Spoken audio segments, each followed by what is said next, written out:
Hemos estado viendo en los últimos 4 estudios hemos visto acerca de el primer ¿qué? El primer rey de Israel. ¿Y era quién? Saúl. ¿Y qué pasó con Saúl? El Señor lo desechó, lo sacó. ¿Por qué? Desobedeció a Dios. Y entonces, ¿quién puso el Señor en su lugar? A David. ¿Y David fue rey de inmediato cuando el Señor lo llamó? No. Pasó años largos. ¿Y esos años que él pasó fueron años fáciles? No.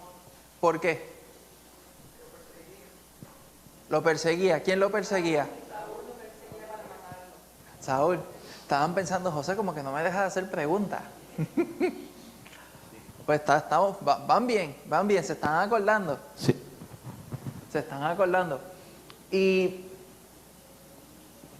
qué pasó después que entonces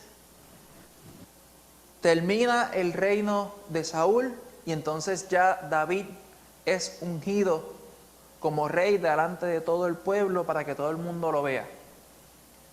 ¿Qué es lo próximo grande que sucede en la vida de David?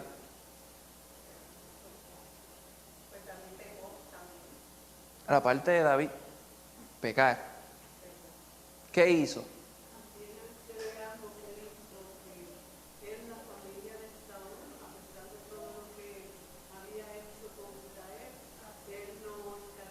Uh-huh.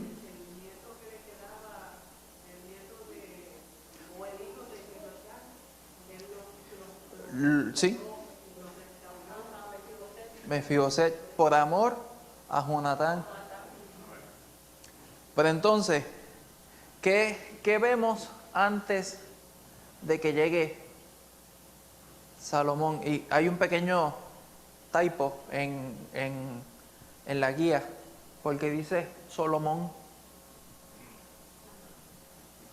Eso, lo tradujeron bien literal. ¿Qué pasa antes que llegue Salomón a reinar? David comete ¿qué? Adulterio con otra mujer. Y luego, para taparle el adulterio, ¿qué hace? Mandó asesinar al esposo. Entonces, viene entonces el profeta y le hace una ilustración, y él ahí reconoce que él estaba en pecado. ¿Y qué es lo que el Señor le dice a David en ese momento? ¿Que la qué? La espada no se iba a apartar de su casa. ¿Y qué sucede? Más con el tiempo, los hijos empezaron a hacer cosas que no agradan a Dios. Una de ellas, uno de sus hijos, con una de las concubinas que él tenía, se quería coger, uno de los... con la hermana, sí, es que estoy confundiendo acá otra cosa. Uno de sus hijos quería coger como esposa a su media hermana. ¿Y qué pasa con Absalón, otro hijo de David? Se rebeló.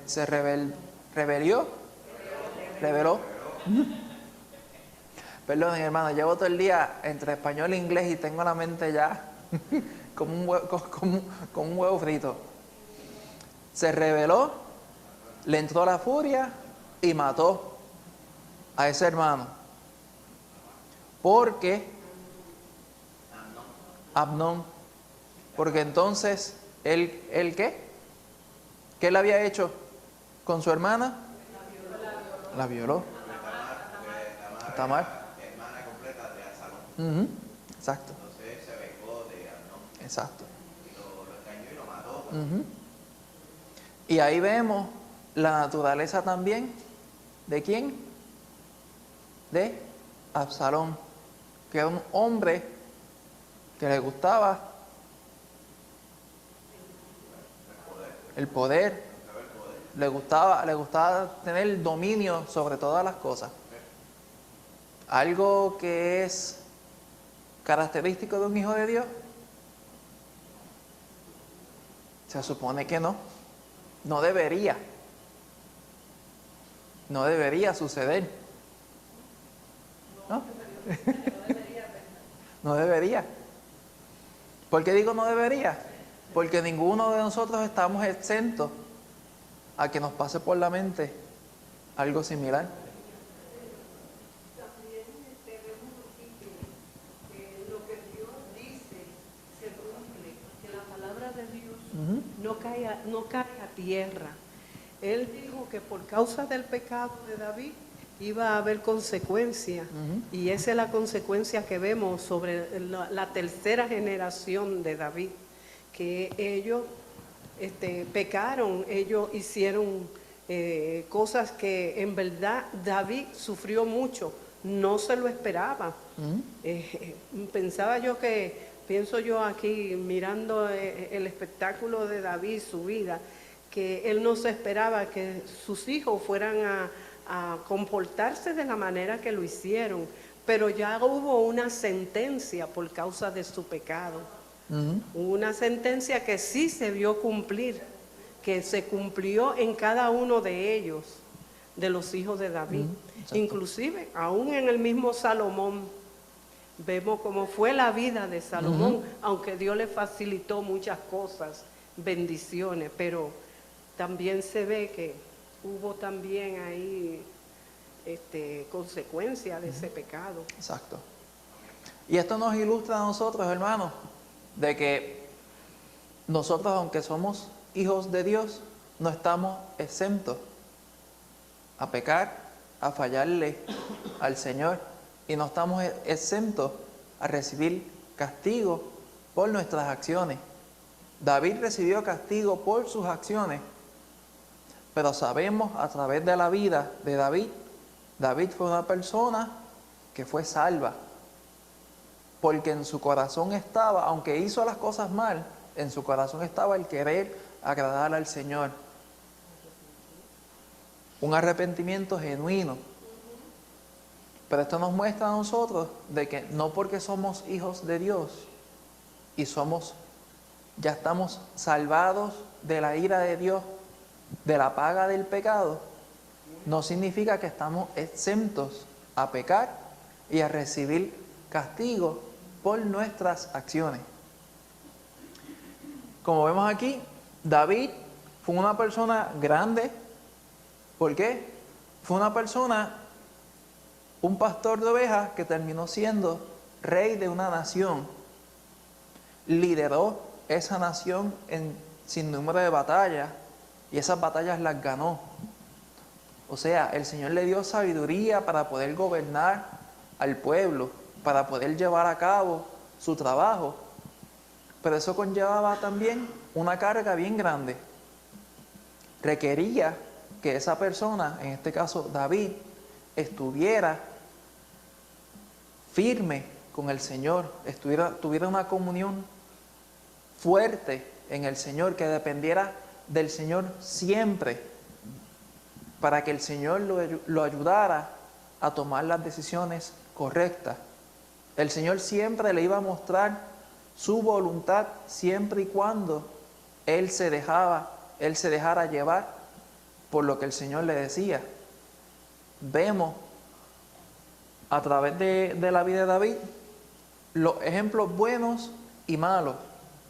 Me refiero a cuando uno decide obedecer al Señor y hacer las cosas que al Señor le agradan, las cosas salen bien, porque es la voluntad del Señor. Ahora, cuando uno decide hacer las cosas por su propia cuenta y no está tomando en cuenta si es la voluntad del Señor o no, ahí vemos un gran ejemplo de las cosas que pueden suceder mal. Y todo esto nos muestra a nosotros, como hijos de Dios ahora en el 2023, que nosotros no estamos exentos a fallarle y que no estamos exentos a recibir retribución por nuestras malas decisiones. Eso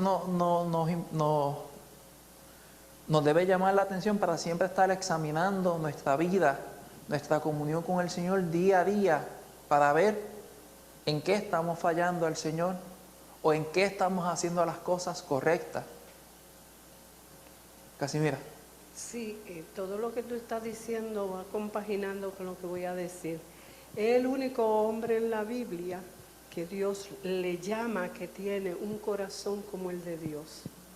Entonces, vemos que aunque él fallaba, como seres humanos que somos, fallamos, pero algo que me llama la atención de todo esto es que David, Dios le dijo, bueno, tú tienes un corazón como el mío, pero que ante la condición de humanidad, que él sabía que fallaba, él se humillaba. Y eso nos lleva a nosotros a pensar, bueno, pero nosotros somos hijos de Dios. No estamos exentos a que Dios pueda decir, tu corazón es como el mío, porque somos sus hijos, venimos de Él, tenemos el ADN de Dios, porque la sangre de Cristo nos cubre. Entonces, ¿por qué nosotros tenemos que poner énfasis en nuestra comunión íntima con Dios? Y en verdad, como tú decías, ver en lo que estamos fallando, que muchas veces nos hacemos culpables nosotros mismos, pero no nos rendimos a Dios, que esa es la diferencia, de rendición, de una búsqueda, de una entrega sincera a Dios, que es lo que caracterizaba a David. Por eso lo vemos que en esa búsqueda que él tenía con Dios, de ahí fue que surgieron todos esos salmos que él escribió, todos esos cánticos. Entonces nosotros hoy que estamos en el 2023, más de 2000 y pico de años atrás de David, o sea, Dios sigue siendo el mismo, Él no ha cambiado. Él nos llama a nosotros a que busquemos tener hoy ese corazón como el de Él, porque a eso es que Él nos llama. Y inclusive el mismo David escribió en el Salmo 51 que Él no desprecia un corazón, o sea, Él no desprecia a un pecador que se arrepiente. No importa el grado ni el color del pecado, porque la doctrina falsa se han encargado de traer que los pecados tienen color, tamaño, y no es así. Para Dios pecado es pecado, no importa cuál sea. El pecado de David de adulterio lo consideran un pecado fuerte, bueno, adulterio y eso, pero en realidad Dios ve más allá, ve un corazón que se rinde, que le dice, yo he fallado, reconozco que no me hice yo mismo, que tú me hiciste a mí. Y viene esa humillación de parte de David enseñándonos a nosotros que sin Dios nada somos, que de Él dependemos, que si no lo tenemos Él, ¿qué es lo que nos espera? Muerte. Entonces, y sabemos, todos sabemos qué es lo que nos separa de Dios, que es el pecado. No dice la Biblia otra cosa, el pecado nos separa, pero el pecado tiene muchas gamas diferentes en el cual nosotros incurrimos y que tenemos que ser cuidadosos y que tenemos que despertar y ver qué acciones yo estoy haciendo en mi mente, porque aquí es que se fabrican los grandes pecados que nadie ve, solo Dios. Nos olvidamos que Dios sí lo ve, Dios es el que lo ve. Y nos cuidamos de hacer acciones pecaminosas, pero en el corazón. Ahí es que tenemos que tener sumo cuidado de no atesorar cosas que nos aparten de Dios. Porque exactamente. Exactamente. Y como dice en Proverbios 3:6, si no me equivoco, o 6:3, de toda cosa guardada, guarda tu corazón, porque de él mana la vida. Pues hermano, aquí tenemos dos preguntas. La primera, ¿cuáles son algunas de las marcas del verdadero arrepentimiento? no volver a pecar, no volver a hacer el mismo pecado. No volver a hacer lo que uno se está arrepintiendo. Sí. aborrecerlo, detestarlo. El no, o sea, el darse cuenta de que lo que cometí no es nada agradable y decir, ya, esto me apesta, que no lo quiero ver ni en pintura, como uno a veces dice. Y dice, ¿de qué manera podemos proteger nuestro corazón de qué? De deslizarse a una qué? Independencia de Dios. A una independencia de Dios. Esto lo que está diciendo es, ¿cómo podemos cuidar nuestro corazón, nuestra mente, al nosotros resbalar y querer estar fuera de la presencia de Dios? ¿Qué nosotros podemos hacer?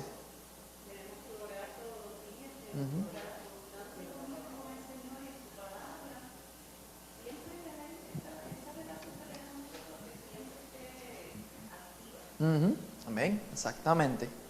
Yo creo que nosotros debemos de hacer un pare ¿Un qué? y reflexionar, pararnos y reflexionar.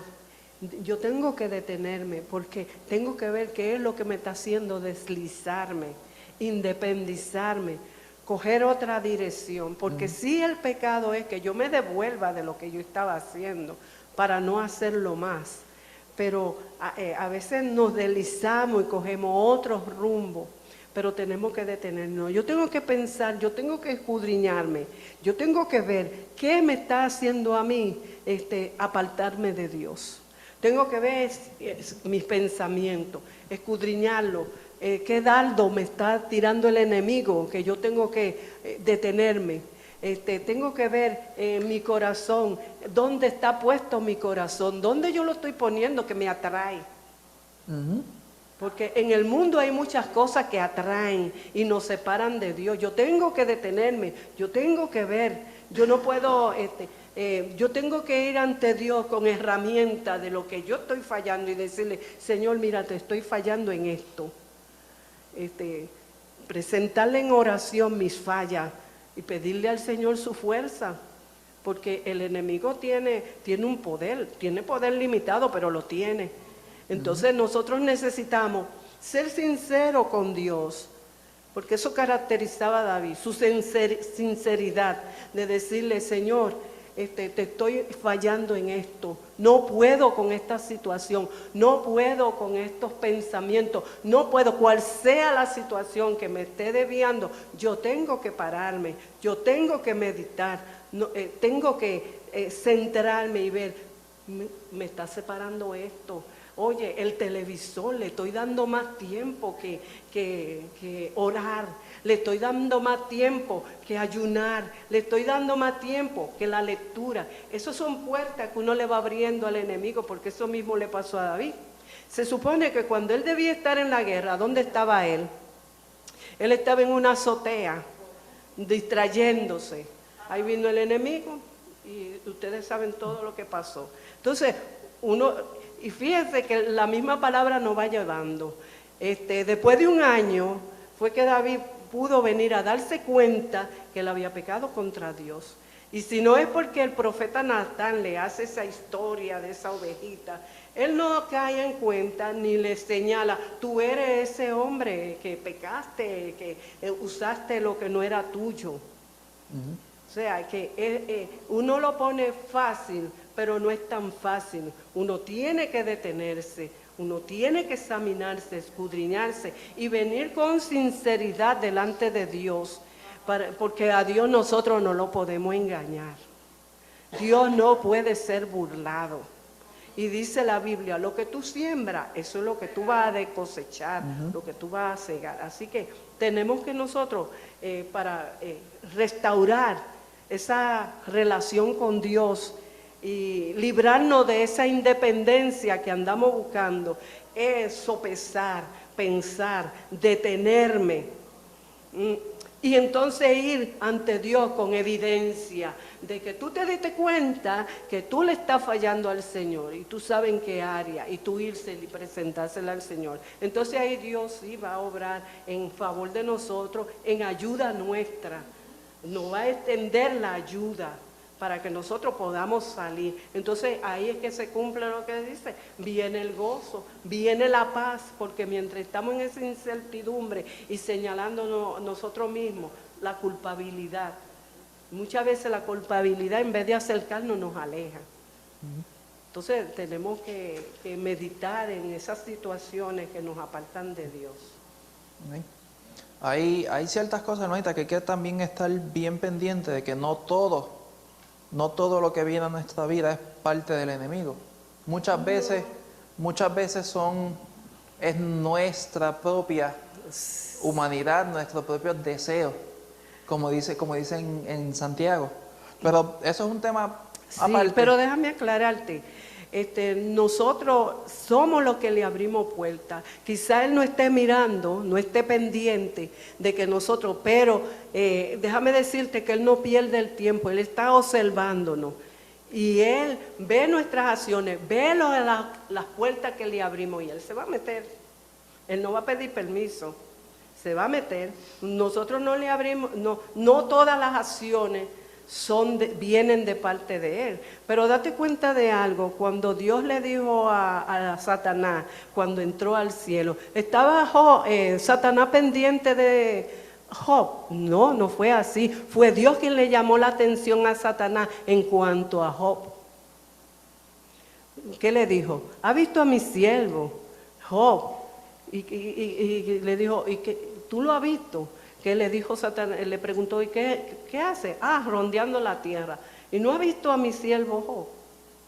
O sea, que él no estaba, pero Dios lo enfocó. Sí, vamos a pararlo porque Sí, si no vámonos, entonces nos desviamos bastante del tema. Porque hay que dejar ese punto claro, porque muchas veces sí somos nosotros, otras veces sí Él es enemigo. Exacto. Sí. Eso es lo que yo quería aclarar. No es que no podemos darle el 100% el crédito al enemigo cuando muchas veces es nuestro propio ser, nuestra propia humanidad quien nos hace.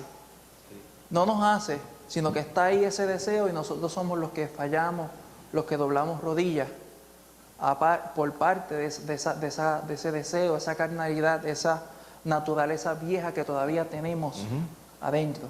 Y es correcto, o sea, viene de nuestro corazón y puede venir tentación de Satanás también. De los dos lados. Yo pienso que la mayoría de las veces viene de nosotros mismos, porque ya está esa maldad en nuestro corazón. Tenemos que someterla a la obediencia a Cristo. Eso es lo que quiere decir hacer morir lo terrenal en vosotros, porque ya está en nosotros.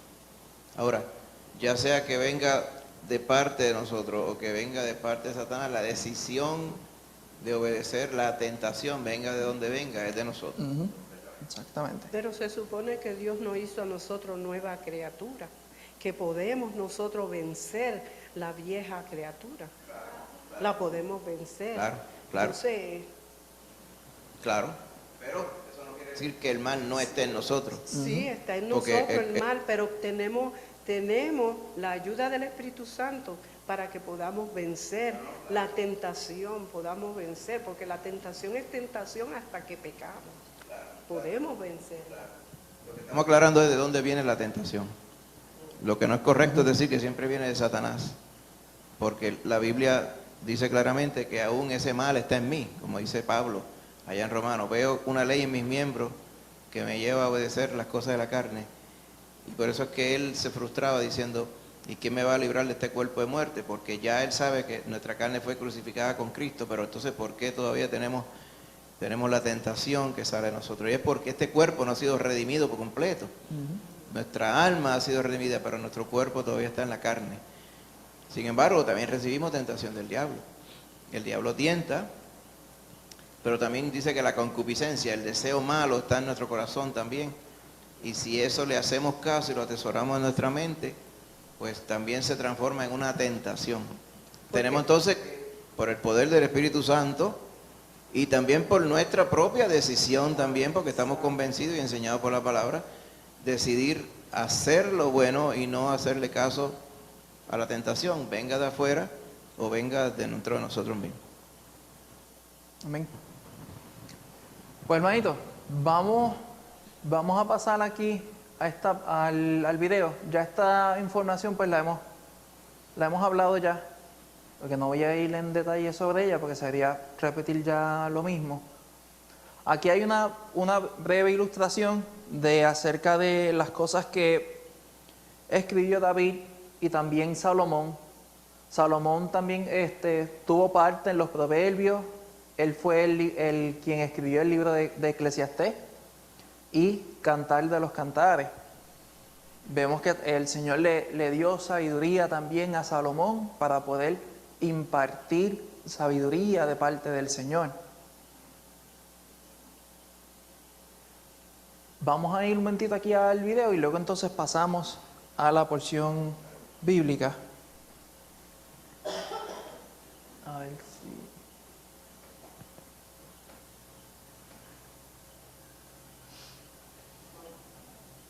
No.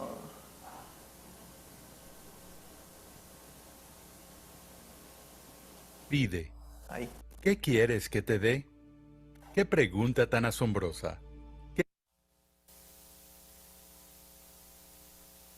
¡Qué increíble invitación! Una invitación de ilimitadas posibilidades. David había gobernado a Israel con integridad. Aunque ciertamente no estaba sin pecado, sin embargo seguía siendo el fiel pastor que Dios había visto años atrás. Israel prosperó grandemente bajo su liderazgo. Pero ahora David, el gran rey, había muerto y su reino había pasado a su hijo Salomón. ¡Qué tremenda responsabilidad! ¡Qué gran legado tendría que mantener! ¡Qué gran reino tendría que dirigir! Y ahora el Señor le preguntó a este nuevo rey, Salomón, esta asombrosa pregunta. Pide, ¿qué quieres que te dé? ¿Cómo respondería el nuevo rey? ¿Qué le pediría al Dios del cielo y de la tierra? ¿Serían riquezas? ¿Sería poder? ¿Sería larga vida? Seguramente cualquiera estaría fascinado con esta pregunta. Entonces Salomón lo consideró su responsabilidad, consideró su futuro. Él consideró lo que su padre había hecho antes que él. Contemplar la responsabilidad de gobernar a estas personas, el pueblo de Dios. Salomón sabía lo suficiente como para saber que no sabía lo suficiente. Así que su petición fue pedir por algo que le ayudara a hacer lo que Dios le había llamado a hacer: sabiduría. Él pidió sabiduría. Él no pidió conocimiento porque son dos cosas diferentes. Salomón sabía que él no necesitaba información, no buscaba hechos ni cifras. Necesitaba algo con más sustancia. Necesitaba la habilidad de ver la verdad detrás de la información para así discernir lo que es verdaderamente duradero, incluso eterno. Necesitaba sabiduría. Sabiduría para gobernar bien, sabiduría para gobernar correctamente, sabiduría para ver que se hiciera justicia, sabiduría no para su propio bien, sino para el bienestar del pueblo. Y Dios estaba complacido con esta petición, porque al hacer esta petición, Salomón demostró la actitud que Dios valora en su pueblo, la actitud humilde, de necesidad y de servicio. Se inclinó en necesidad y Dios le respondió porque Él es la fuente de toda sabiduría y Él es generoso. Dios le dio a Salomón la sabiduría que necesitaba y Salomón ejercitó esa sabiduría. Él gobernó de tal manera que la gente en todo el mundo vino buscando una audiencia con Él. Dios lo hizo así porque era y es generoso. Salomón se convirtió por la gracia de Dios en el hombre más sabio del mundo. No habría nadie antes o después de él con esta capacidad para aconsejar y hablar sabiduría, porque cuando el Señor da en abundancia. Y ahora, como hijos de Dios, somos invitados a una experiencia similar. Al contemplar la vida ante nosotros, una vida de opciones, de responsabilidades, de mayordomía de los bienes del reino de Dios, ¿qué haremos? Estamos invitados a hacer la misma petición. Pedirle a nuestro generoso Dios la sabiduría que necesito para caminar por la vida. ¿Y qué encontraremos cuando hagamos nuestra petición?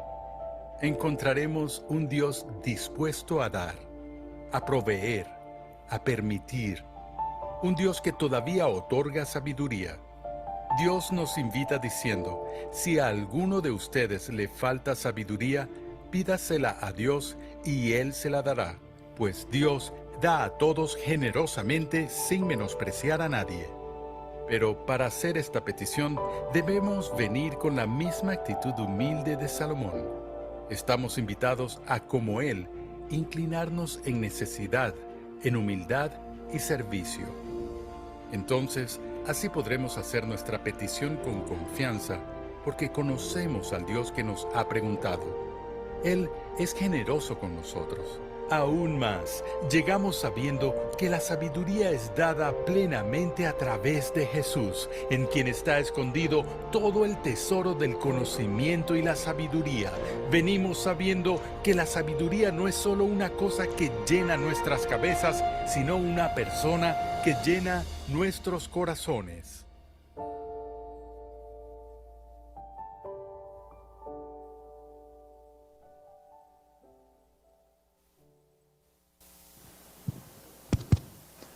Amén.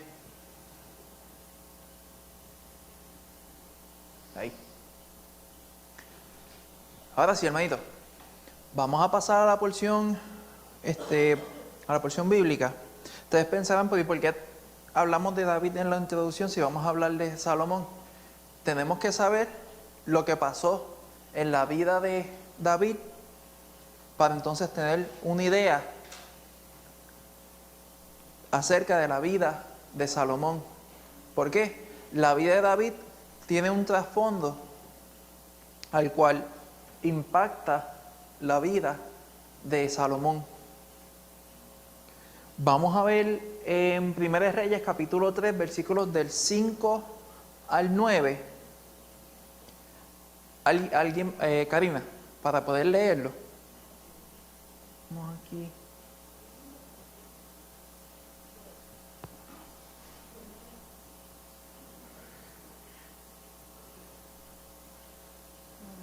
¿Se escucha? Sí. Sí. Okay. Dice así, en 1 de Reyes 3, 5 al 9. Y se le apareció Jehová a Salomón en Gabaón una noche en sueños, y le dijo Dios, pide lo que quieras que yo te dé. Y Salomón dijo, tú hiciste gran misericordia a tu siervo David, mi padre, porque él anduvo delante de ti en verdad, en justicia y con rectitud de corazón para contigo, y tú le has reservado esta tu gran misericordia, en que le diste hijo que se sentase en su trono, como sucede en este día. Ahora pues, Jehová Dios mío, tú me has puesto a mí, tu siervo, por rey en lugar de David mi padre, y yo soy joven y no sé cómo entrar ni salir. Y tu siervo está en medio de tu pueblo, al cual tú escogiste, un pueblo grande que no se puede contar ni numerar por su multitud. Da pues a tu siervo corazón entendido para juzgar a tu pueblo y para discernir entre lo bueno y lo malo. Porque ¿quién podrá gobernar tu pueblo tan grande? Amén. Aquí Salomón está teniendo un encuentro personal con el Señor. El Señor ya examinó el corazón de Salomón y lo escogió a él para que fuera a cargo de una tarea grande. Hermanos, si no se han dado cuenta, ya cuando el Señor llama a alguien, ya el Señor ya ha examinado su vida, su corazón de rabo a cabo. No hay nada que el Señor no haya pasado desapercibido. Es una sorpresa total a la persona que está siendo llamada por el Señor, pero el Señor ya conoce el corazón de la persona a quien Él está llamando. Y mira cómo le dice Salomón, el Señor le dice en sueño, pide lo que quieras que yo te dé. Salomón entendía que ese era el Señor con quien él estaba hablando. Y miren su respuesta. Él le dice: tú hiciste gran misericordia con tu siervo David, mi padre, porque él anduvo delante de ti en verdad, justicia y rectitud de corazón para contigo. Él reconoce, él sabe las cosas y todo lo que el Señor hizo con su padre y cómo su padre fue bendecido por parte del Señor por tener un corazón recto delante de Dios. Él reconoce todo eso. Y miren lo que él pide. Dice: tu siervo está en medio de tu pueblo, al cual tú escogiste, un pueblo grande que no puede contar ni enumerar por su multitud. Él reconoce la tarea que él ya está encaminado a ejercer. Y él le dice: da pues a tu siervo corazón entendido para juzgar a tu pueblo y para discernir entre lo bueno y lo malo. Porque él reconoce, ¿dónde era que estaba? Que él es joven, se me perdió. Acá. Exacto, acá. Porque yo soy joven, no sé cómo entrar ni salir. En Arroyo y Habichuela él le dice: yo soy una persona que no puedo tomar una decisión por mí misma. No puedo limpiarme yo solo porque no sé lo que estoy haciendo. O sea, él le está mostrando al Señor, no le está mostrando de que yo soy inepto, yo no soy una persona que no sé nada. Al contrario, él le está mostrando al Señor él reconoce que para la tarea que él está siendo llamado, yo no tengo la capacidad, yo no tengo la sabiduría para poder llevar a cabo esa tarea que tú me estás indicando, como tú esperas que yo la haga. Eso es lo que él reconoce, y lo que él le pide es sabiduría para poder juzgar a su pueblo, para poder discernir entre las cosas buenas y lo malo. Como decía en el video, él no pidió por conocimiento, porque el conocimiento se adquiere al uno esforzarse y leer y querer buscar la información. Ahora, la sabiduría, el poder entender el día a día, las situaciones que llegan a la vida, la parte aplicada del conocimiento, ya eso es otro cantar. Él le pidió sabiduría para poder juzgar a su pueblo, para poder saber cuáles son las cosas correctas que se tienen que hacer, cuáles son las cosas incorrectas que no se deberían hacer. Y él, siendo rey, él tenía que ser un rey sabio, porque él iba luego a juzgar a su pueblo. Y él, lo más seguro, estaba viendo a su alrededor todos los otros reyes que juzgaban a sus propios pueblos y los juzgaban de una forma mal, de una forma injusta. Y él quería hacer las cosas no para agradar al pueblo, sino para agradar a Dios. Y Dios, vamos a ver más adelante lo que el Señor le contesta. Pero aquí el enfoque, hermano, miren el corazón de Salomón, o sea, su actitud. Lo que él le pidió al Señor fue nada más y nada menos que lo que el Señor esperaba que él pidiera. Porque él no pidió riquezas, él no pidió el poder glorificarse, él no pidió tener un ejército innumerable de personas que nunca fallaran en la batalla. Él no pidió nada de eso. Él se enfocó en pedir algo que fuera de bendición y que fuera de agrado a Dios. para poder llevar a cabo la tarea que el Señor le estaba encomendando. Y hermano, eso nos muestra y nos da un gran ejemplo de cómo debe ser un corazón dispuesto, un corazón que sin importar su situación, sin importar lo difícil, lo grande que sea la tarea que se le está encomendando, e incluso ese corazón que todavía no sabe cómo poder llevar a cabo esa tarea, fue delante del Señor y le pidió sabiduría para poder hacer las cosas correctas delante de Dios, para poder llevar a cabo la tarea de la forma correcta, de la forma que Dios espera que se lleve. Y hermano, es increíble ver este ejemplo, pero esto también nos muestra a nosotros, cuando el Señor nos llama, cuando el Señor nos dice, hey, despierta, quiero que hagas esto para mí, para esto te estoy llamando. Uno estaría dispuesto a contestar con un corazón similar al que Salomón contestó.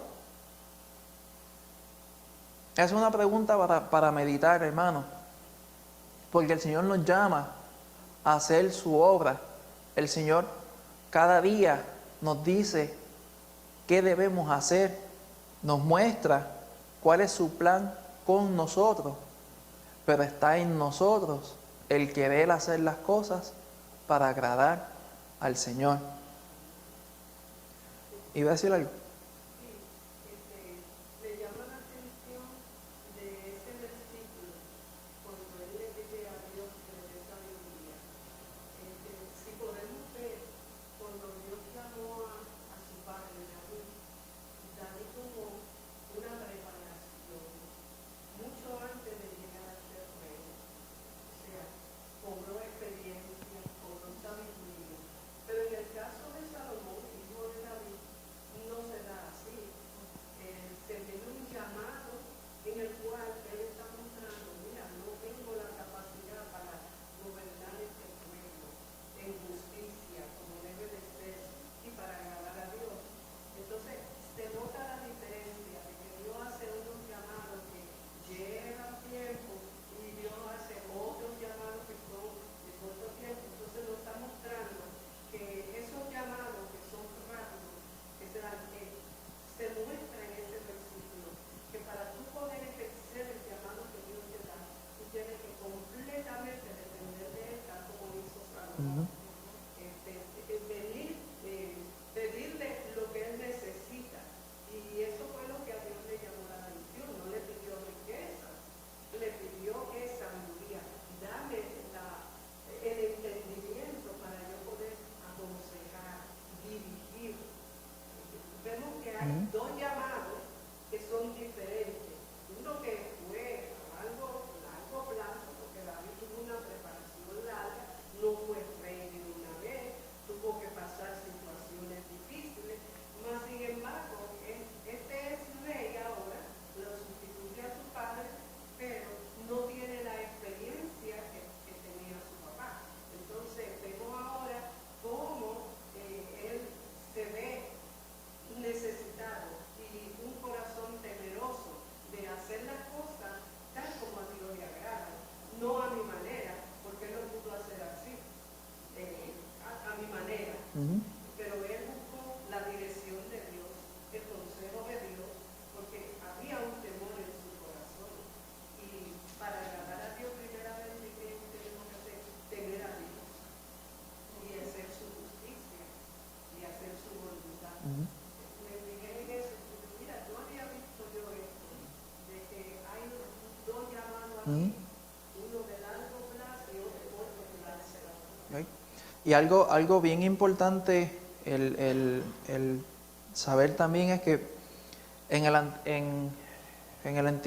el tiempo del Antiguo Testamento, para el tiempo de los reyes, algo que nosotros damos por sentado hoy en día, que es poder leer y entender lo que está escrito aquí, Eso es algo que para ese tiempo solamente las personas con mucho dinero podían adquirir. Se sabe por hechos históricos y por todas las cosas que se han redactado a través de la historia de que los hijos de los reyes eran personas que tenían conocimiento, sabían leer, sabían escribir y le daban clases a ellos para poder ellos desempeñar, poder hablar en multitudes y poder entonces ejercer su rol como príncipes, como personas de la realeza. Salomón, sin duda, no estuvo exento a eso. Salomón fue hijo de David. David fue un rey grande.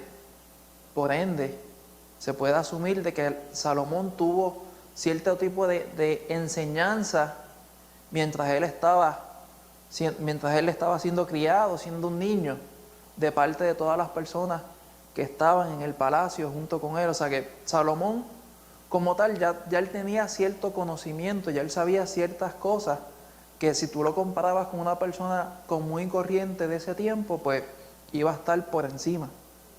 Por el mero hecho de que podía saber leer y escribir. ¿Por qué? Más adelante, él es el autor de par de libros en la Biblia, al igual que David. Y para ese tiempo, el mero hecho de tú poder saber leer y escribir, estabas por encima del resto de la población. Algo que hoy se da básicamente por sentado cuando los niños entran a la escuela, que se espera de que todo niño que entra a la escuela, por lo menos, pueda saber leer y escribir. Pero hermano, eso no es la parte importante. Aquí tenemos unas preguntas a las cuales vamos a estar viendo.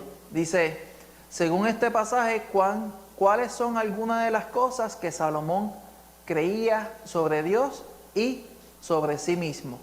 Entonces son dos preguntas en una. Vamos para la primera. Según lo que acabamos de leer, ¿cuáles son algunas de las cosas que podemos deducir que Salomón sabía de Dios?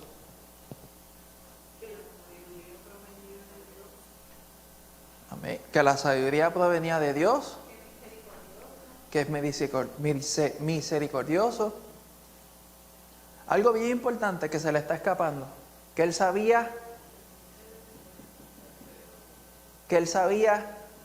quién es Dios, porque para tú poder saber si Dios es misericordioso, que Dios es el único que da sabiduría, tú tienes que primero conocer quién es Él. El Señor se le presenta en un sueño y Él habla con Él le contesta, Él no se asusta, no se espanta. Él conocía acerca de Dios y que podemos ver que Él sabía o conocía sobre Él mismo, sus limitaciones. Él sabía exactamente dónde Él estaba. ¿Se acuerdan la porción que estudiamos el domingo? Que hablaba acerca de esta parte. Que no pensemos que nosotros, que sepamos en dónde nosotros estamos. Pues hermano, ya sabiendo esas dos cosas, dice, ¿por qué Dios le qué? ¿Por qué Dios es la única fuente de sabiduría? Porque Él es Dios. Porque Él es Dios. Nada más. O sea, esa pregunta se contesta fácil.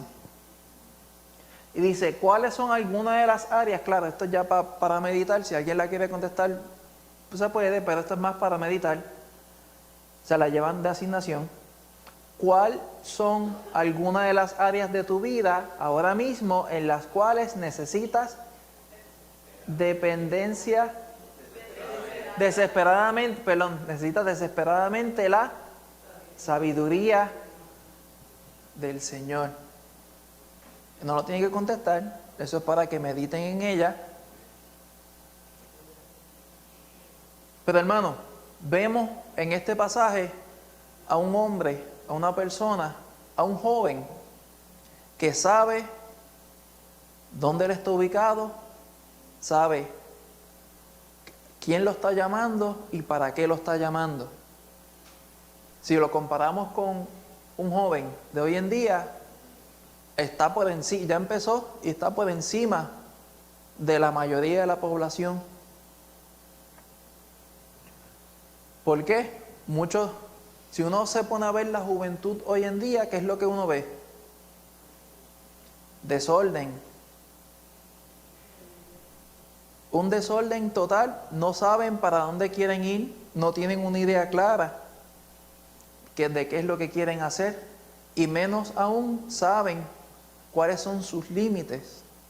Saben exactamente, ok, hasta aquí yo llego, yo sé que de aquí en adelante yo necesito ayuda. De aquí en adelante, las decisiones por encima de esta línea, yo necesito consejo.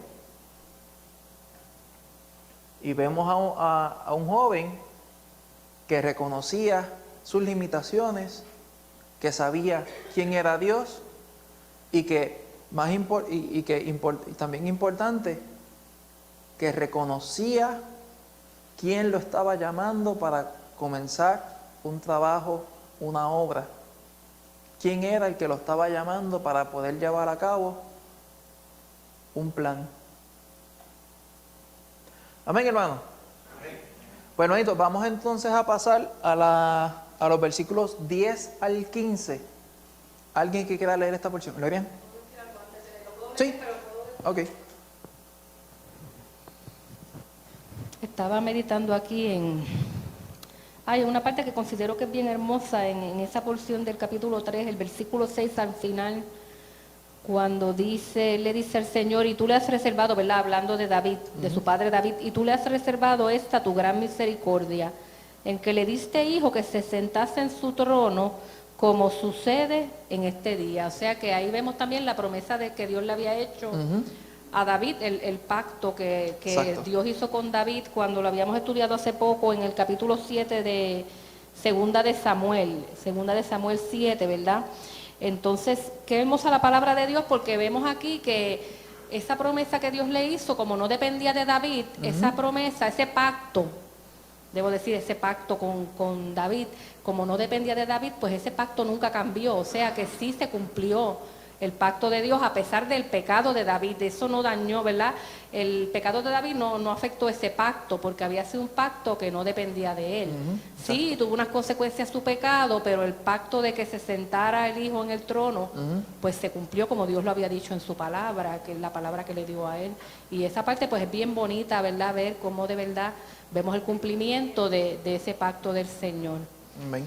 Vamos a leer entonces Primera de Reyes 3, del 10 al 15, que dice así: y agradó delante del Señor que Salomón pidiese esto, y le dijo Dios, porque has demandado esto, y no pediste para ti muchos días, ni pediste para ti riquezas, ni pediste la vida de tus enemigos, sino que demandaste para ti inteligencia para oír juicio.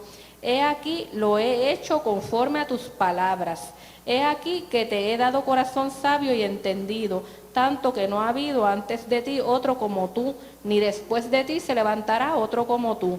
Y aún también te he dado las cosas que no pediste, riquezas y gloria, de tal manera que entre los reyes ninguno haya como tú en todos tus días. Y si anduvieres en mis caminos, guardando mis estatutos y mis mandamientos, como anduvo David tu padre, yo alargaré tus días. Cuando Salomón despertó, vio que era sueño, y vino a Jerusalén, y se presentó delante del arca del pacto de Jehová, y sacrificó holocaustos, y ofreció sacrificios de paz, e hizo también banquete a todos sus siervos. Amén. Amén. Algo bien importante, hermano, es que vemos aquí todo lo que el Señor le contesta y le dice, dado a que tú no pediste, no demandaste para ti muchos días, o sea, larga vida, no pediste riqueza, ni tampoco pediste que te entregara a tus enemigos en tus manos. O sea, que tú pudieras tomar la decisión de quitarle la vida a tus enemigos, sino que pediste sabiduría. ¿Para qué? Oír juicio. He aquí, lo he hecho conforme a tus palabras. O sea, no es que el Señor lo estaba haciendo, es que ya se hizo. Ya esa sabiduría que tú tienes, ya yo te la di, te la otorgué. Y dice, y he aquí que te he dado corazón sabio y entendido, tanto que no habrá ante ti otro como tú, ni después de ti se levantará otro como tú. Y todavía es el día de hoy que esa palabra se cumple.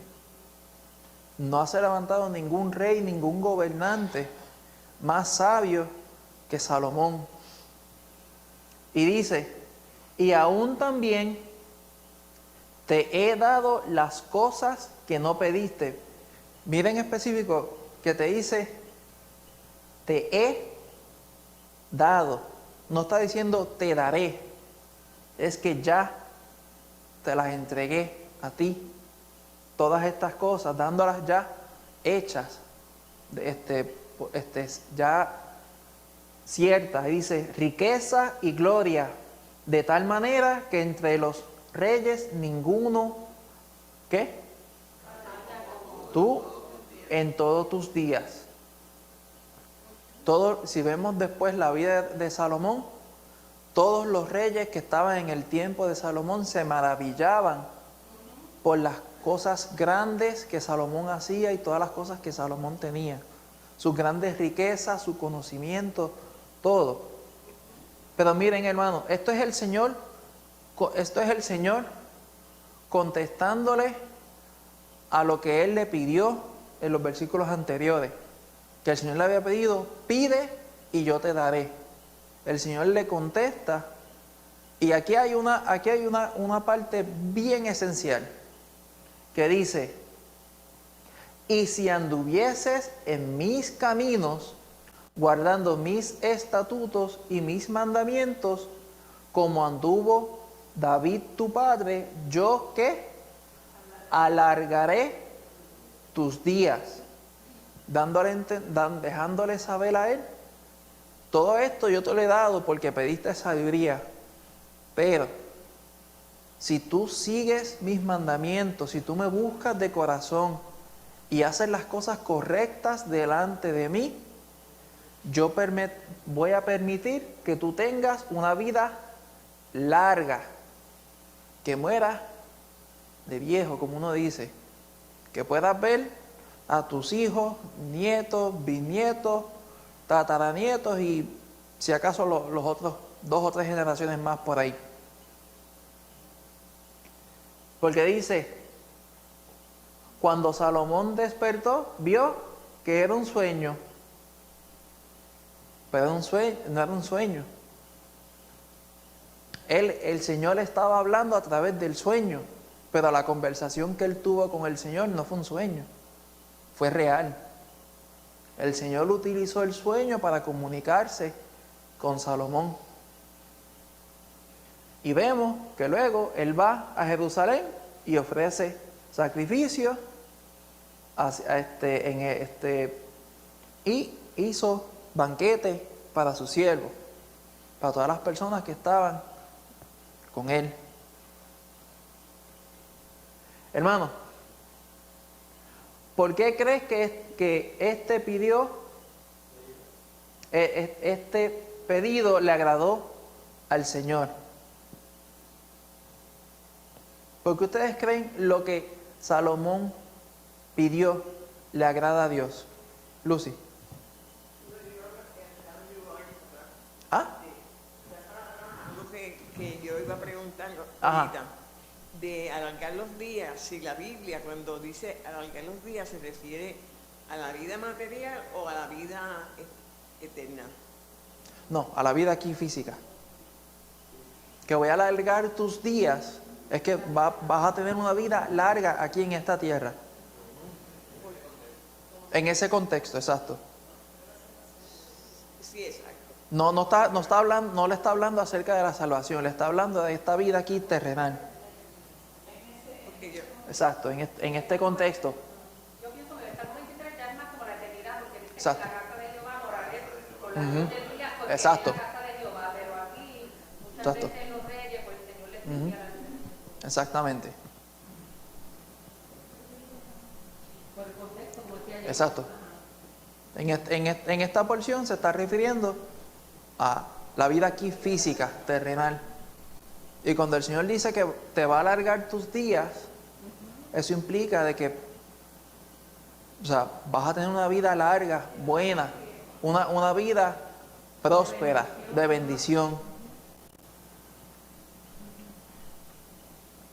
Pues hermano, la primera pregunta, ¿por qué ustedes creen que lo que pidió Salomón le agradó a Dios? Muy bien. Yo pienso que quizás porque él no pidió como que para él, o sea, la sabiduría era para él, pero como era para gobernar, Ujú.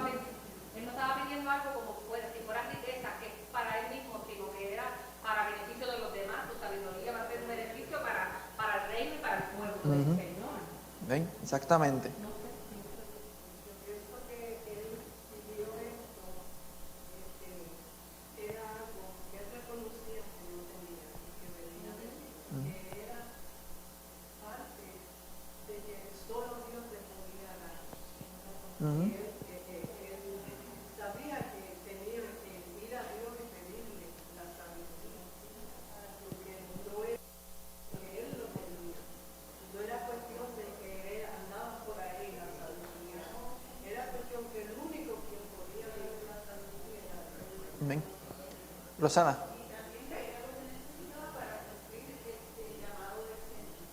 Exactamente. Exactamente. Acá la segunda pregunta dice, ¿por qué la sabiduría es la que es una cualidad tan necesaria en qué? En alguien en una posición de autoridad. ¿Por qué la sabiduría es tan importante para una persona que tiene autoridad sobre otras personas? Uno tener sabiduría, por ejemplo, estar dirigiendo, por ejemplo, los pastores, la sabiduría te da para encauzar, para dirigir, para dar el buen consejo a la persona necesitada. La sabiduría es sumamente importante que cualquier líder pueda tener, porque puede discernir, puede ver y puede aconsejar correctamente a la persona. ¿Amén? Un ejemplo bien sencillo. Vamos a poner un caso hipotético. Hay 5 soldados y está el comandante con ellos, o sea, 6 soldados. Y ellos le están diciendo, comandante, tenemos que ir aquí de frente, porque si vamos para la derecha o vamos para la izquierda, están los enemigos. Y ese comandante neciamente le dice, no, vamos a dar 3 vueltas, vamos a brincar y cogemos por el lado derecho, el lado izquierdo, en zigzag, y después nos vamos por el frente. En ese ejemplo, ¿qué es lo que va a suceder? Todos se liquidan por una decisión necia. Doy dando un ejemplo bien jocoso, bien sencillo. Ahora, una persona sabia, una persona que está a cargo de otras personas, sus decisiones en ciertos lugares van a literalmente a causarle la vida o la muerte a las personas que están debajo de él o de ella. En este caso, en este ejemplo, ese comandante que tomó esa decisión mala le costó la vida de sus 5 soldados y lo más seguro la vida de él también. Una persona con autoridad debe tener sabiduría, debe ser una persona sabia para poder tomar decisiones correctas y poder ver más allá de lo que está al frente, porque muchas de las decisiones que se toman no solamente afecta a lo que está a tu alrededor visiblemente, sino que muchas de esas decisiones también van a afectar a otras cosas más allá de lo que uno puede ver. Y una persona que tiene autoridad debe siempre estar pendiente de todos esos detalles. Es como cuando ustedes ven, no sé si han visto, que hay un envase y el agua está tranquilita, está ahí bien, el agua está plana, no se ve nada, y cae una gota. ¿Qué sucede? Se expande y las ondas, ¿qué sucede? Se empiezan a expandir hasta que llega hasta los bordes. Una decisión es como ese ejemplo que estaba diciendo. Esa decisión que tú tomas puede expandirse hasta lugares que tú no vas a ver físicamente, pero tienes que tomar en consideración todos los aspectos, o sea, cada camino, cada detalle de cada decisión que uno toma. Rosana.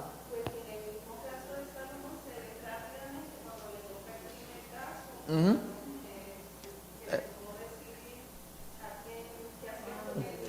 Esa es la tercera porción que vamos a estar leyendo. Exacto. Ese es exactamente. En el lugar donde trabajo, hay que tomar ciertas decisiones, y muchos de los aparatos que nosotros estamos, valga la redundancia, trabajando con ellos, son aparatos que van en aviones o en misiles o cualquier tipo de cosa que coja y vuele, pueda despegar. Hay unas ciertas regulaciones que nos imponen, y si es para un avión, nos dicen en la regulación, si es nivel A, lo que significa es que si esa pieza falla, es un nivel catastrófico de que hay 0 personas con vida cuando ese aparato falla. Si es nivel B, pues pueden que sean 5 o 10 personas que terminen con vida. Nivel C, pues ya después de ahí pues no va a haber pérdida de vida, incomodidad o personas lastimadas. Y por ahí por abajo siguen las otras clasificaciones. Todas las decisiones que se toman van a cabo a cumplir con esa clasificación. Todas las decisiones que uno dice, a veces piensa, no, pero como Lorimar dice, que yo le hablo malo a la computadora escribo a garabato. Y dice, pero es que si tú pones un punto y coma adicional, eso no le va a hacer nada. Puede que no, como puede que sí. Que ese punto y coma cree un error catastrófico y el avión para el piso.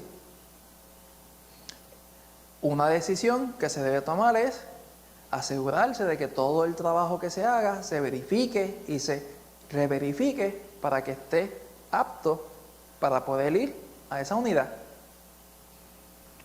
Es un ejemplo de una persona que que está en autoridad y que tiene que tomar decisiones, y que sus decisiones van a tener consecuencias mucho más allá de las personas que él conoce. Porque quizás esa pieza va en un avión comercial que solamente va a estar volando de Japón hasta Australia. Y si pasa algo, la decisión que tomó una persona en decidir no hacer algo correcto causó la vida de personas al otro lado del mundo. Claro, estoy dando el ejemplo pues bien grande, bien fatal, el ejemplo negativo, pero también vemos aquí en la palabra acerca de un ejemplo positivo, un ejemplo de que su decisión fue de bendición para él y para todas las personas que le estaban rodeando. ¿Por qué? Mientras Salomón estuvo vivo y estaba haciendo las cosas agradables delante del Señor, porque hubo un tiempo que él se fue desviando, su corazón se desvió, pero mientras él estaba haciendo las cosas agradables delante de Dios, él gozaba de las bendiciones que el Señor le daba, pero todo el pueblo también gozaba de esa bendición que venía por parte de él. Amén, hermano. Y dice la última, ¿Qué te enseña la respuesta de Dios sobre lo que Él valora en su pueblo? El Señor, ¿qué valora? Humildad, antes que cualquier otra cosa. Antes que holocausto, antes que alabanza, antes que cualquier otra cosa, el Señor valora un corazón dispuesto, un corazón recto, un corazón que esté humillado delante de Él. Amén. Pues hermanito, vamos a pasar aquí a la última porción. ¿Alguna duda o pregunta antes de ir a la última parte? ¿Estamos bien?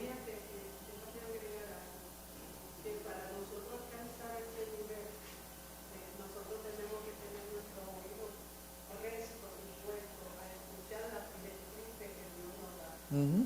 Porque si no dependemos de Dios, si no hacemos conforme a lo que Él dice, vamos a estar dando puntos y dando cantazos por ahí y nunca aceptamos en la voluntad de Dios.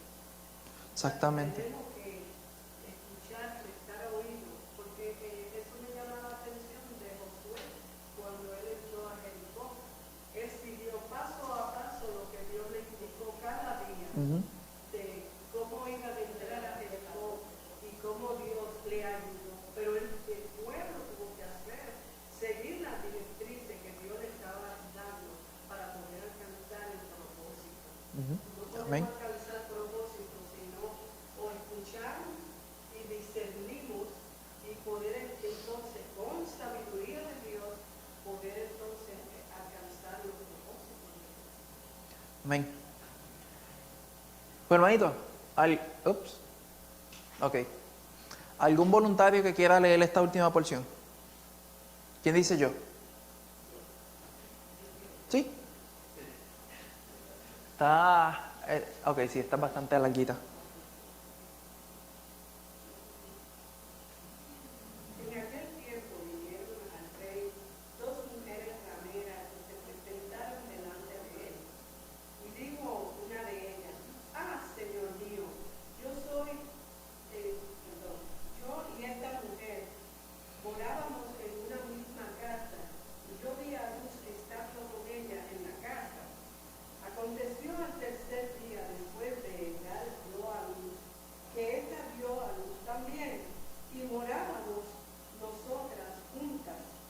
Ninguno de fuera estaba en casa, sino nosotras dos, en casa. Y una noche el hijo de esta mujer murió porque ella se acostó sobre él. Y se levantó a medianoche y tomó a mi hijo de junto a mí, estando yo su sierva, durmiendo. Y lo puso a su lado y puso al lado mío a su hijo muerto.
Amén. Aquí, hermanos, es como está diciendo Rosana, la primera tarea de Salomón como rey. Tremenda cosa. Hermano, en ese tiempo no habían cámaras de seguridad, en ese tiempo no habían fotos, en ese tiempo no habían registros en los hospitales del bebé con las huellas dactilares o con el pie, o cualquier otra cosa, o pruebas de ADN, nada de eso.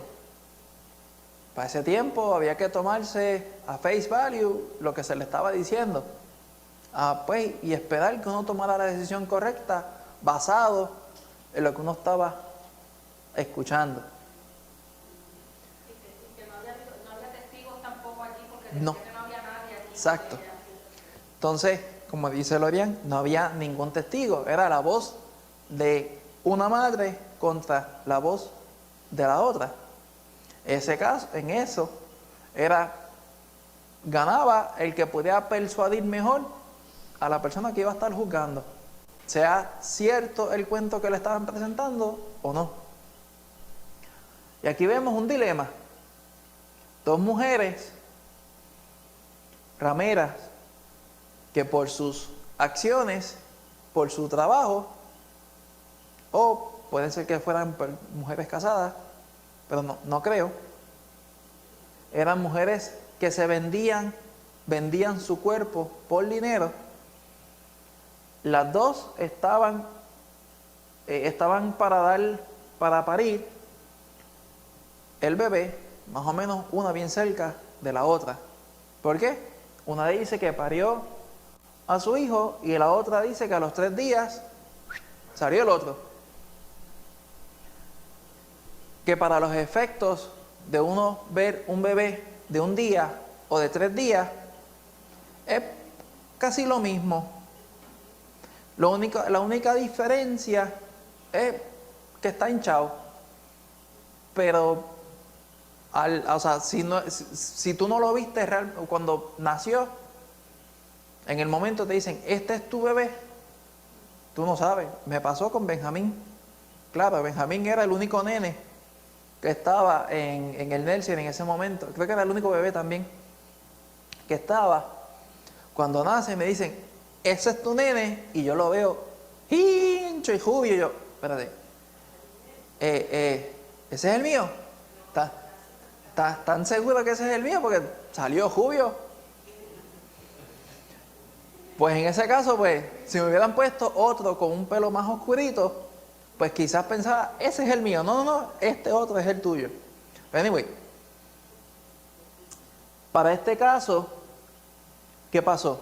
Tampoco existía lo que se llama hoy el Moisés o los child monitors en español, como uno dice, para escuchar al bebé dormir mientras uno está durmiendo en otro lado.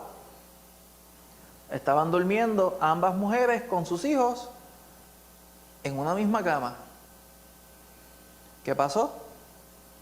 Una de ellas, en la noche, parece que durmió bastante profundo, que le pasó por encima al bebé. Y ahí entonces el bebé falleció, murió. ¿Qué pasa? Coge y se levanta a mitad de noche y hace un intercambio. Como los bebés eran de 3 días, 3, 4 días de haber nacido, o sea que no había mucha diferencia entre el uno y el otro, al menos que el color de piel fuera diferente, pero podemos asumir de que sus rasgos eran más o menos parecidos de los dos bebés. Pues una de ellas cogió y los intercambió, y al entonces levantarse las otras y darle de comer al bebé, darle leche para que pudiera comer, se dio cuenta de que, espérate, este nene está muerto. Uno piensa de que, pues sí, de la noche a la mañana se dio cuenta el sufrimiento, el ver, una madre recién parida, levantarse y no escuchar a su bebé, verlo muerto, sentirlo frío. Créeme, hermano, que eso es un trauma gigantesco para la persona. Van delante del rey y le hacen el cuento. El rey, ni corto ni perezoso, dice, espérate, aquí hay algo extraño. Una dice que este es el bebé y que el bebé muerto es de la otra, y la otra mujer dice lo mismo, pero para ella. O sea que aquí nadie me está diciendo la verdad. Alguien me está diciendo una mentira y alguien me está diciendo la verdad. Pues esto es fácil. Él dice, tráigame una espada. Si nadie me quiere, si no están dispuestas a decirme realmente qué fue lo que pasó, vamos a hacer esto. Vamos a coger el bebé, vamos a dividirlo en dos y cada quien va a tener entonces medio bebé del vivo, que pues va a dejar de estar vivo.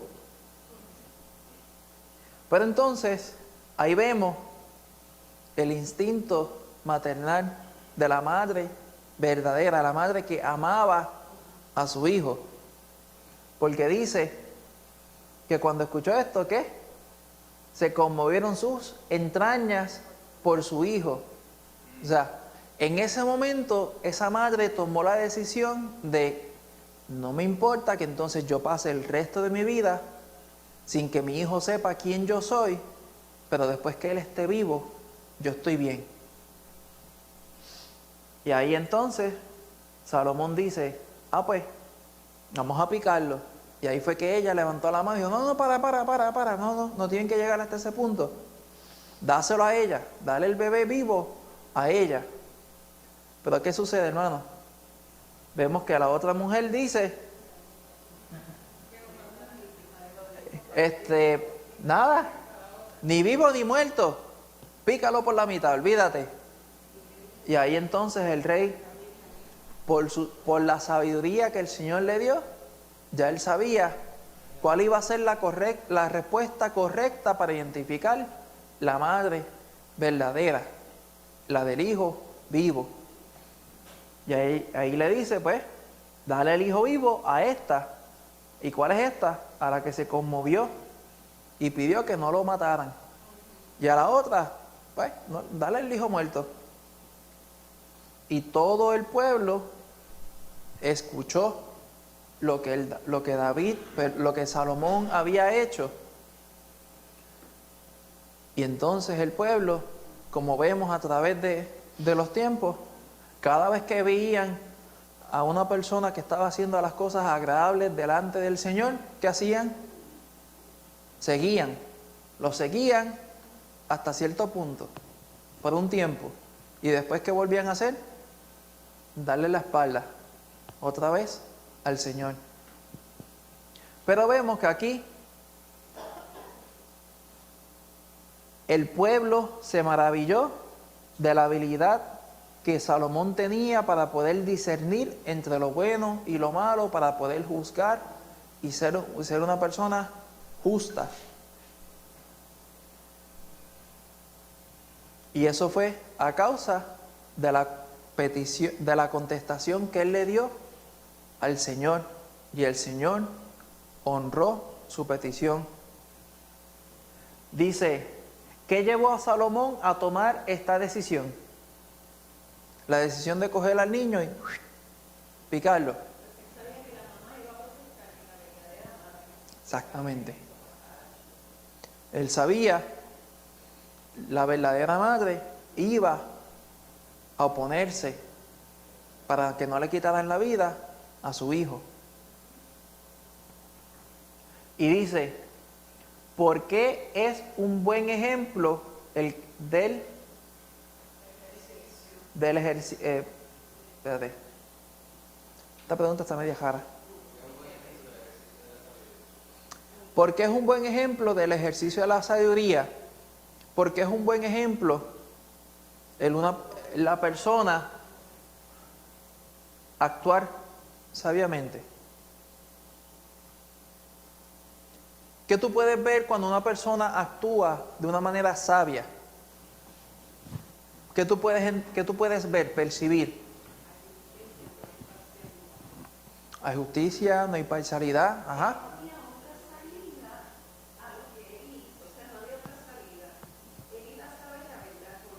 Exacto. La verdad iba a salir. Estás viendo a una persona que actúa de una manera prudente. ¿Sí? Para tú, según lo que hemos visto en Salomón, él actuó de una manera prudente. Y vemos aquí que él actuó para saber para poder tomar una decisión correcta, una decisión que iba a ser justa para ambas personas. Y hermano, nosotros como hijos de Dios, si nosotros estamos faltos de sabiduría, faltos de entendimiento, y vamos delante del Señor para pedirle sabiduría, entendimiento, el Señor nos las va a dar. Pero tenemos que pedir sabiendo, confiando, teniendo fe de que a quien le estamos pidiendo nos está escuchando, de que el Señor está ahí presente, de que no solamente pedir por pedir, sino que nuestro corazón tiene que estar alineado con el corazón del Señor, de lo que le estamos pidiendo por sabiduría es para agradarle a Él y no para agradarnos a nosotros. Y vemos que Salomón actuó de una manera sabia gracias a que su corazón estaba dispuesto a querer agradarle al Señor en todo. Rosana. Pues que también es un buen ejemplo porque él escuchó toda la historia y basado en lo que él escuchó, pues pudo tomar la decisión adecuada. Exacto. Para la situación, pero él escuchó lo que dijo. Exacto.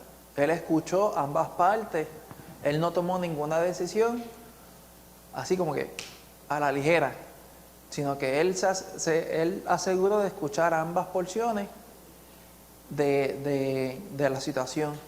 Y que eso te deja ver también. Una persona que está actuando de una forma correcta, pero está siendo también paciente. En no tomar una decisión a la ligera, simple y sencillamente porque vinieron dos personas agitadas y querían que se tomara la decisión rápido, sino que fue paciente, escuchó todo lo que tenía que escuchar y entonces tomó una decisión después de haber examinado todo lo que se le estaba presentando. Amén. Tito, ¿iba a decir algo? No, yo pienso también que muchas veces la sabiduría, ahí se demuestra la sabiduría porque, o sea, muchas ocasiones tú tienes que poder saber, debido a la sabiduría, cómo proceder. Por ejemplo, en alguna ocasión, quizá pudo haber sido sabio preguntarle opinión a otras personas, ¿verdad? Pero, por ejemplo, en este caso, la opinión era irrelevante porque no iba a conducir a nada que fuera verdad, sino puras opiniones, conjeturas, porque no habían testigos. Así que él actuó sabiamente, la sabiduría que Dios le dio, haciendo algo completamente impensable, ¿verdad? Y él apeló con esa acción a indagar el verdadero corazón, más allá de lo que estaban diciendo ella, al corazón, y poder identificar quién verdaderamente amaba al bebé y darse cuenta por ello. Pero tuvo que ir a hacer de esa forma, que se nota la sabiduría que Dios le había dado, porque nadie hubiera pensado hacer una cosa así. ¿Ven? Exactamente. Exactamente. Tampoco él se dejó influenciar, Ujú. porque hubo una de ellas que gritaba, hasta que se reunió y que hablaba. O sea, esas cosas no lo influenciaron, que otra gritara, que otra hiciera alarde de que lo que ella estaba diciendo era la verdad. Ujú. Él no se Exactamente. dejó influenciar. Exactamente. Él se mantuvo firme en lo que él tenía que hacer, que era juzgar la situación que se le estaba presentando. Pues hermano, se acabó el tema. Aquí llegamos al final del estudio.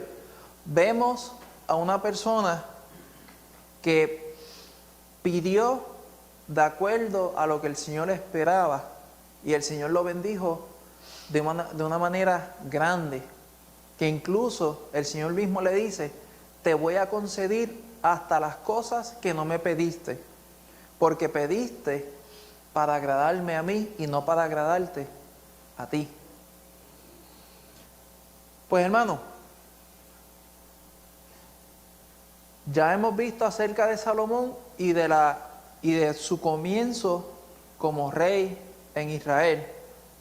Vamos a estar viendo el martes que viene, el estudio número 6, la edificación del templo.